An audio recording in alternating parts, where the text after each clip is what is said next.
A hydrogen bomb explodes above the Enewetak Atoll in the Pacific Ocean in 1952.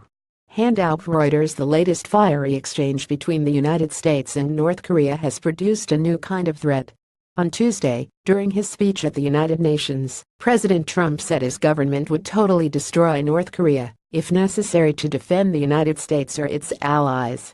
On Friday, Kim Jong-un responded, saying North Korea will consider with seriousness exercising of a corresponding, highest level of hardline countermeasure in history. The North Korean leader didn't elaborate on the nature of this countermeasure, but his foreign minister provided a hint: North Korea might test a hydrogen bomb in the Pacific Ocean. It could be the most powerful detonation of a bomb in the Pacific, Foreign Minister Ri Yong-ho told reporters at the United Nations General Assembly in New York. "We have no idea about what actions could be taken as it will be ordered by leader Kim Jong-un." North Korea has, so far, conducted nuclear tests in underground chambers and ballistic missile tests in the sky. Conducting a hydrogen bomb test in the ocean could mean putting a nuclear warhead on top of a ballistic missile and launching them together toward the sea.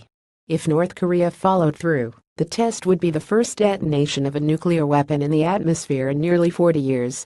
It would lead to, aside from untold geopolitical consequences, severe environmental impacts. Hydrogen bombs are far more powerful than atomic bombs, capable of producing many times more explosive energy. If a bomb hits the Pacific, it will detonate with a blinding flash and produce the signature mushroom cloud. The immediate effects likely would depend on the height of the detonation above the water. The initial blast could kill most of the life in the strike zone, scores of fish and other marine life, instantly.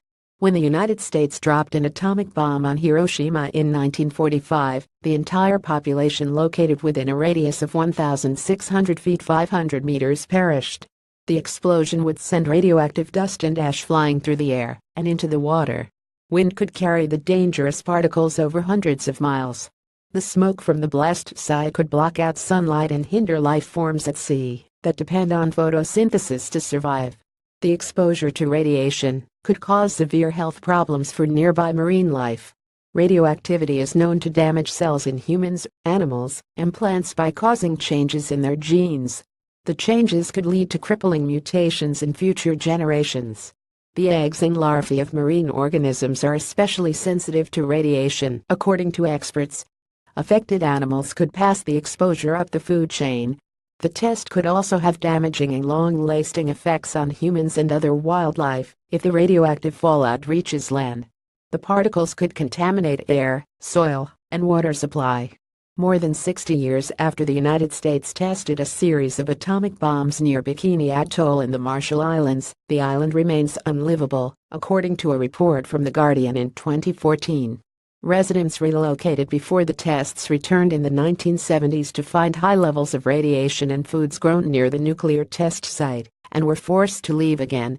More than 2,000 nuclear tests, by various nations, in underground chambers, above ground, and underwater, were carried out between 1945 and 1996, according to the Comprehensive Nuclear Test Ban Treaty Organization, which was created when the 1996 treaty banning all nuclear tests went into effect. The United States tested a nuclear-tipped missile, like the one North Korea's foreign minister described, in the Pacific Ocean in 1962.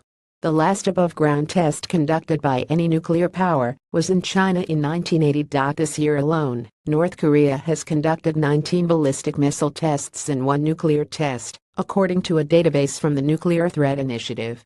Earlier this month, North Korea said it conducted a successful underground test of a hydrogen bomb. The event created an artificial earthquake near the test site that was registered by seismic activity stations around the world. The U.S. Geological Survey said the quake measured magnitude 6.3. A week later, the United Nations passed a U.S.-drafted resolution that would impose new sanctions on North Korea over its nuclear provocations.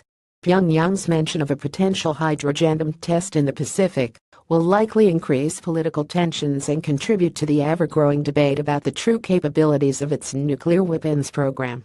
An bomb in the ocean certainly would put any speculation to rest.